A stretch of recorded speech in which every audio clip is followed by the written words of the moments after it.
আমরা যদি হচ্ছে পাইথন ল্যাঙ্গুয়েজের সাহায্যে প্রোগ্রামিং করতে চাই তাহলে আমাদেরকে আমাদের কম্পিউটারে পাইথন ল্যাঙ্গুয়েজটাকে ইনস্টল করতে হবে। এর জন্য যা করতে হবে তা হচ্ছে আমরা পাইথন লিখে গুগল করলে আমাদের কাছে এই ওয়েবসাইটটা আসবে python.org।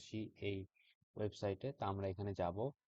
যাওয়ার পরে এখানে আমাদের কাছে ডাউনলোডের অপশন আসবে। এখানে হচ্ছে Python 3.11.4, এটা হচ্ছে আমাদের লেটেস্ট ভার্সন পাইথনের। আমরা এখানে যাব এবং এখানে যে হচ্ছে আমাদের কাছে এখানে অনেকগুলো ফাইল আছে।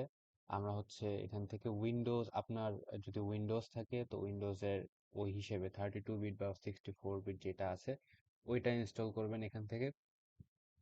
আর যদি আপনার ম্যাকবুক থাকে সো ওইখান থেকেও এটা ইউজ করতে পারেন। সো এটা কমপ্লিটলি আপনার উপর।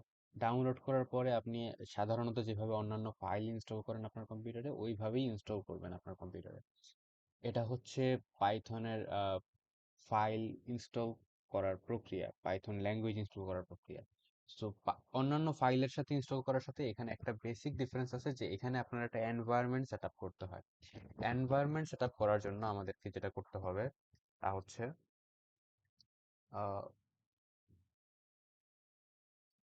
এনভায়রনমেন্ট সেট আপ করার জন্য আমরা ফার্স্টে এখানে যাব, দেন এখানে আমরা লিখবো এনভায়রনমেন্ট। তাহলে এখানে এডিট দি সিস্টেম এনভায়রনমেন্ট নামে একটা অপশন আসবে।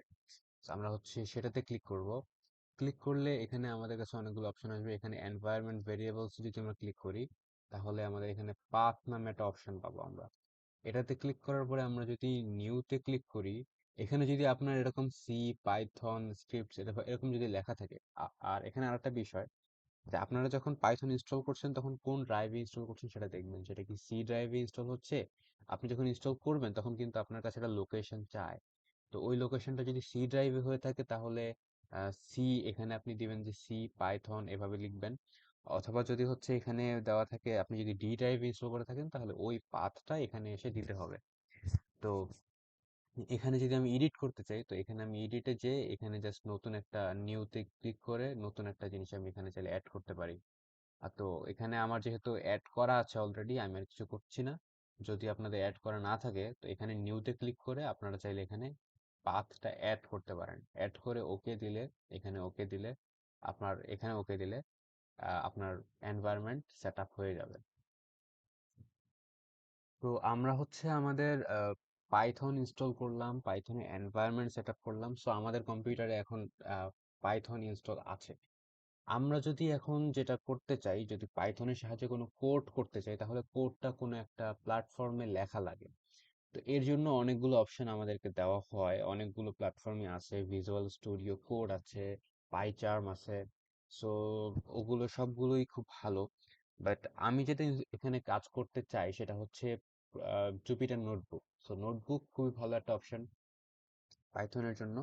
প্লাস যারা রিসার্চ নিয়ে কাজ করতে চায় তাদের জন্য জুপিটার নোটবুক খুবই ভালো একটা অপশন, কারণ এখানে কোডিং এর সাথে সাথে আমি চাইলে আমাদের অন্যান্য বিভিন্ন ধরনের কোড, লেটেক্স বা যদি হচ্ছে আমরা কোনো একটা কিছু লিখতে চাই তো সেটাও চাইলে এখানে রেন্ডার করা যায়। So এখানে মাল্টিপল অপশন থাকার কারণে সাধারণত রিসার্চাররা এটা প্রেফার করে।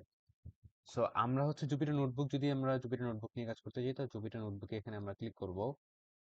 ক্লিক করলে আমাদের কাছে এখানে একটা ওয়েবসাইট ওপেন হবে অ্যান্ড এখানে ইনস্টল ইনস্টল দি নোটবুক যেটা অপশন আছে, ফার্স্টটা না, ফার্স্টটা হচ্ছে Jupyter lab. So Jupyter lab ও চাইলে আপনারা ইনস্টল করতে পারেন, বাট আমি হচ্ছে জুপিটার নোটবুক যেটা একটা পার্ট জুপিটার ল্যাবের, আমি জাস্ট ওইটা ইনস্টল করতে চাচ্ছি। তো ইনস্টল দি জুপিটার নোটবুকে ক্লিক করলে এখানে জুপিটার নোটবুক ক্লিক করার জন্য, সরি, জুপিটার নোটবুক ইনস্টল করার জন্য কি কি করতে হবে তা বলে দেওয়া আছে। তো এখানে বলা আছে পিপ ইনস্টল নোটবুক নামে একটা অপশন আছে, ঠিক আছে। সো এইটা করার জন্য আপনাকে এই অপশনটা, এই জিনিসটা হচ্ছে রান করতে হবে। সো আমি এটা কপি করে নিলাম। দেন আমি কি করব, দেন আমি হচ্ছে কমান্ড লাইনে যাব। ওকে। সো কমান্ড লাইনে কিভাবে যাওয়া যাবে, এখানে যদি আমি ক্লিক করি দেন যদি সিএমডি লিখি তাহলে আমার এখানে কমান্ড প্রম্পট নামে একটা অপশন আসবে, আমি এটাতে যাব। এখানে আমার কাছে এরকম অপশন আসবে, আমি জাস্ট এখানে লিখে দিব পিপ ইনস্টল নোটবুক এবং যদি আমি এন্টার দিই তাহলে আমার এখানে এটা ইনস্টল হওয়া শুরু হবে। ওকে। সো আমার এখানে ইনস্টল করা আছে অলরেডি। সো আমার এখানে অটোমেটিক চলে আসে যে বলতেছে যে অলরেডি স্যাটিসফাইড রিকোয়ারমেন্ট। সো আমার এখানে ইনস্টল করার আর দরকার নাই।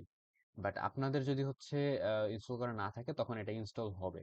আর ইনস্টল হওয়ার সময় সবচেয়ে গুরুত্বপূর্ণ বিষয় যেটা সেটা হচ্ছে আপনার একটা স্টেবল ইন্টারনেট কানেকশন লাগবে। যদি ইন্টারনেট কানেকশন স্টেবল না হয় তাহলে কিন্তু ইনস্টল হবে না। সো এইভাবে হচ্ছে আমরা জুপিটার নোটবুক ইনস্টল করলাম। দেন আমরা যদি হচ্ছে জুপিটার নোটবুক এবার ওপেন করতে চাই, আমরা জাস্ট লিখবো এখানে যে আহ, আমরা জুপিটার নোটবুক যদি এবার ওপেন করতে চাই তাহলে আমরা হচ্ছে কোনো একটা ফোল্ডারে যাব। সাপোজ আমরা হচ্ছে এরকম একটা ফোল্ডারে গেলাম, এন্ড ফোল্ডারে গিয়ে আমরা এই জায়গাটাতে যেখানে পাথটা দেওয়া থাকে এই জায়গাটাতে আমরা এটাকে সরিয়ে লিখবো সিএমডি। লিখার পর আমাদের এখানে আরেকটা কমান্ড লাইন ওপেন হবে, এন্ড সেখানে আমরা লিখবো জুপিটার নোটবুক। লিখে আমরা যখন এন্টার করব তখন আমাদের জুপিটার নোটবুকটা ওপেন হয়ে যাবে। এই যে এখানে আপনারা দেখতে পাচ্ছেন যে আমাদের এখানে এইটা হচ্ছে ওপেন হয়ে গেছে গুগল ক্রোমের আহ, একটা পেজে। সো এইখানে এই জিনিসটাকে বলা হচ্ছে কি আমার জুপিটার, মানে জুপিটারের একটা পার্ট। সো এইখানে আমরা যদি নিউতে ক্লিক করি, পাইথন 3 আইপাই কার্নেলে ক্লিক করি, বা কারো কাছে শুধুই পাইথন আসতে পারে, সো ওই ক্ষেত্রে যখন আমরা ক্লিক করব তখন এই যে এইটা যে ওপেন হচ্ছে এইটাই হচ্ছে কি আমার জুপিটার নোটবুক। এই জায়গাতে হচ্ছে আমরা কোডগুলো লিখবো।